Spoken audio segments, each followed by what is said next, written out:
एक बार की बात है, पहाड़ों में बसे एक शांत मठ में एक स्टोइक भिक्षु रहता था।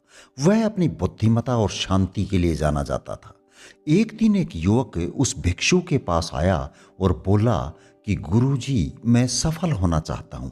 मैं अमीर और सम्मानित बनना चाहता हूँ। मैं ये सफलता कैसे हासिल कर सकता हूँ? भिक्षुक ने मुस्कुराते हुए उसे अपने पास बैठा लिया और कहा कि मैं तुम्हें एक कहानी सुनाता हूँ। पास के गांव में एक पत्थर काटने वाला रहता था जो अपनी जिंदगी से असंतुष्ट था। वह हर दिन धूप में काम करता था, बड़े बड़े पत्थरों को छेनी से काटकर खूबसूरत मूर्तियां बनाया करता था। अपने इस हुनर और लगन के बावजूद वह खुद से संतुष्ट नहीं था और दूसरों से ईर्ष्या करता था। एक दिन जब वह काम कर रहा था तो उसने एक अमीर व्यापारी को बड़ी सी शानदार गाड़ी में जाते हुए देखा और सोचा, काश मैं भी इस व्यापारी के जैसा होता। अगर मेरे पास भी इसके जितनी दौलत और ऐसा ही रुतबा होता तो मैं वाकई बहुत खुश होता। ऊपर वाले ने कारीगर पर कृपा की और उसे व्यापारी बना दिया। अब वह जीवन की सभी सुख सुविधाओं का आनंद लेने लगा। फिर एक दिन जब वह अपनी गाड़ी से शहर घूम रहा था तो उसने देखा कि लोग सूरज की गर्मी से कितने बेहाल हैं और कैसे डरते हैं। तब उसने सोचा कि काश मैं भी सूरज होता तो लोग मुझसे भी डरते और मेरी भी प्रशंसा करते। ऊपर वाले ने उसकी ये भी इच्छा पूरी कर दी और अब वह सूरज बन गया। लेकिन कुछ देर में काली घटा छा गई और बादलों ने सूरज की तपती किरणों को रोक लिया। फिर से उसने सोचा कि काश मैं भी बादल होता तो मैं पूरे आसमान को ढक लेता। देखते ही देखते उसकी ये इच्छा भी पूरी हो गई और वह बादल बन गया। लेकिन बादल बनने के तुरंत बाद उसे एहसास हुआ कि बादलों को भी किसी ताकतवर चीज से चुनौती मिल सकती है और वो है हवा। हवा बादलों को इधर उधर उड़ाकर ले जा सकती है। तो फिर उसका मन पलटा और सोचा, काश मैं हवा होता।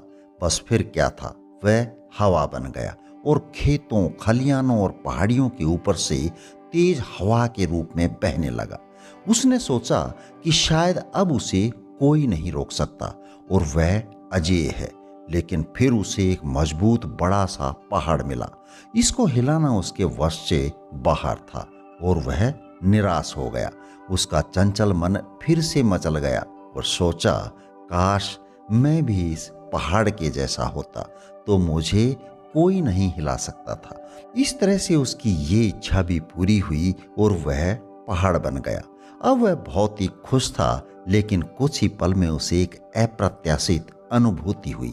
एक छेनी बार बार उसकी सतह पर टकरा रही थी। जब उसने नीचे झुककर देखा तो पाया कि एक पत्थर काटने वाला कारीगर उसके आधार पर बड़ी लगन से काम कर रहा था। वह पहाड़ के बड़े बड़े पत्थरों को छेनी और हथौड़ी की मदद से तराश कर मूर्तियां बना रहा था। उसे उसी क्षण एहसास हुआ कि सच्ची शक्ति बाहरी रूपों में नहीं बल्कि अपने उद्देश्य और कार्यों को अपनाने में निहित है, चाहे वे कितने भी मामूली क्यों ना हो। भिक्षुक एक पल के लिए रुका और अपनी बात जारी रखी। सफलता केवल धन संपत्ति या पहचान के बारे में नहीं है, बल्कि अपने मूल्यों और सद्गुणों को समझने के बारे में है। ये कहानी तो यहाँ पर समाप्त हो गई, मगर क्या आपने कभी सफल लोगों की जिंदगी में झांक कर भी देखा है? सफलता पाने के लिए कोई जादू की छड़ी नहीं होती। कामयाबी काम और संघर्ष करने वालों को मिलती है, दर्शकों को नहीं। दुलत्ती मारने वाला घोड़ा गाड़ी नहीं खींच सकता और गाड़ी खींचने वाला घोड़ा दुलत्ती नहीं मार सकता। इसलिए यदि कामयाबी पानी है तो दुलत्ती मारना बंद कर दें।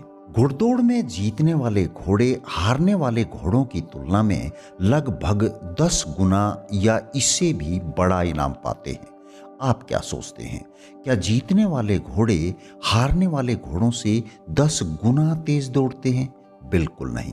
फिनिशिंग पॉइंट पर पहुंचने का फासला तो कभी कभी 1 फीट या इससे भी कम रहता है, लेकिन इनाम 10 गुना बड़ा। क्या ऐसा होना चाहिए? क्यों नहीं? क्योंकि खेल के नियम ही ऐसे हैं। यहां मन में एक विचार और भी आता है, क्या हारने वाले घोड़ों को हमेशा के लिए दौड़ से बाहर कर देना चाहिए? अब आप कहेंगे नहीं, शायद वो अगली बार जीत जाए, इसलिए संघर्ष करते रहना चाहिए। घोड़े के लिए तो ये बात कह दी, मगर खुद एक ही बार की हार से हताश हो गए। कुछ लोग तो हार की डर की वजह से कभी कोशिश ही नहीं करते। वो मैदान में उतरने की बजाय किसी दूसरे बहाने को लेकर खुद को सुरक्षित कर लेते हैं, क्योंकि हारने वाले मौत से ज्यादा जिंदगी से डरते हैं। लेकिन हमें ये याद रखना चाहिए कि असफल होना कोई अपराध नहीं है, पर कोशिश ही ना करना यकीनन एक अपराध है। इतिहास गवाह है कि हर सफल व्यक्ति को अपनी जीत से पहले अनगिनत बाधाओं और असफलताओं का सामना करना पड़ा था, लेकिन उन्होंने जीत इसलिए हासिल की क्योंकि वे असफलताओं से कभी मायूस नहीं हुए। जिंदगी कदम कदम पर हमारा इम्तिहान लेती रहती है। दिनों और घंटों की तो बात ही छोड़िए, इस पल खुशी है तो अगले ही पल गम, क्योंकि ये चीजें कभी टिकती नहीं हैं और बिना संघर्ष के सफलता भी नहीं मिलती। क्या आपने कभी कैटरपिलर को तितली में तब्दील होते देखा है? अपने खोल से बाहर आने के लिए उसे कितना संघर्ष करना पड़ता है। बस यही संघर्ष उसके पंखों को मजबूत बनाता है। यही संघर्ष तितली को ताकत देता है। यदि आप उसे उसके खोल से बिना संघर्ष किए ही निकाल देंगे तो वह मर जाएगी। इसी तरह से यदि बिना मेहनत के आपको सफलता मिल भी जाएगी तो वह खोखली होगी और ज्यादा देर तक टिकेगी नहीं, क्योंकि ऐसी सफलता हमें आत्मसंतुष्टि नहीं देती। शिव खेड़ा जी कहते हैं कि असफलता तो सफलता का राजमार्ग है। टॉम वाटसन सीनियर का कहना है कि अगर आप सफल होना चाहते हैं तो असफलता की दर दूनी कर दीजिए। कर्नल सैंडर्स ने अपने फ्राइड चिकन को बेचने के लिए न जाने कितने दरवाजे खटखटाए थे। उस वक्त उनकी उम्र 65 साल थी। थॉमस एडिसन की तो जिंदगी भर की मेहनत की कमाई जलकर राख हो गई और धुएं में उड़ गई, मगर उन्होंने हार नहीं मानी, बल्कि इस बर्बादी को बहुत कीमती और जरूरी बताया। उन्होंने ईश्वर को धन्यवाद देते हुए कहा कि उन्हें नई शुरुआत करने का मौका मिला है। अब्राहम लिंकन राष्ट्रपति बनने से पहले कई बार चुनाव हारे, लेकिन उन्होंने इतनी चुनौतियों के बाद भी हार मानने से इनकार कर दिया और 52 साल की उम्र में अमेरिका के राष्ट्रपति चुने गए। उन्होंने मुकाबले के लिए खुद को ही चुना, अपने रिकॉर्ड बेहतर बनाए और उनमें सुधार किया। अगर आप सफल होना चाहते हैं तो उन कामों को करने की आदत डालिए जिन्हें असफल लोग नहीं करना चाहते हैं। वो एक अलग बात है कि हर किसी के लिए सफलता का मतलब अलग हो सकता है। पैसा, प्यार, पावर, परिवार, नौकरी, एजुकेशन या इसी तरह का कुछ और। यानी कि सफलता एक निजी एहसास है। अर्ल नाइटिंगेल के मुताबिक success is the progressive realisation of a worthy goal. मूल्यवान लक्ष्य की लगातार प्राप्ति का नाम ही सफलता है। यानी कि ये एक जर्नी है, डेस्टिनेशन नहीं। यदि हम हर वक्त अपने गोल्स, आइडियाज और ड्रीम्स की ओर बढ़ रहे हैं तो यही सक्सेस है। जब एक गोल को पालें तो इसे दूसरे गोल में बदल दें और इसी तरह से आगे बढ़ते रहें। लेकिन हमारे साथ सबसे बड़ी दिक्कत ये है कि जब हम एक लक्ष्य को प्राप्त कर लेते हैं तो दूसरे लक्ष्य की ओर बढ़ने की बजाय पहले को खोने के डर की ओर बढ़ना शुरू कर देते हैं। एक बड़े खिलाड़ी को खिताब छिन जाने का डर, अच्छी नौकरी पाने के बाद वो चली जाने का डर, शादी हो जाने पर पति या पत्नी के खो जाने का डर, इसी तरह से असंख्य डर हैं जो दूसरे लक्ष्य की ओर बढ़ने में बाधा डालते हैं।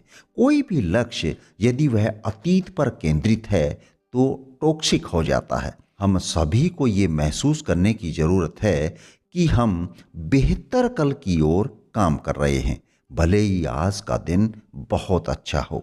यदि वीडियो पसंद आई है तो इसे लाइक और चैनल को सब्सक्राइब करना बिल्कुल ना भूलें। यदि आपके पास हमारे लिए कोई सुझाव है तो अवश्य बताएं। ये हमारे लिए बहुत ही महत्वपूर्ण होगा। चलिए फिर मिलते हैं किसी दूसरी वीडियो में। धन्यवाद। जय हिंद। जय भारत।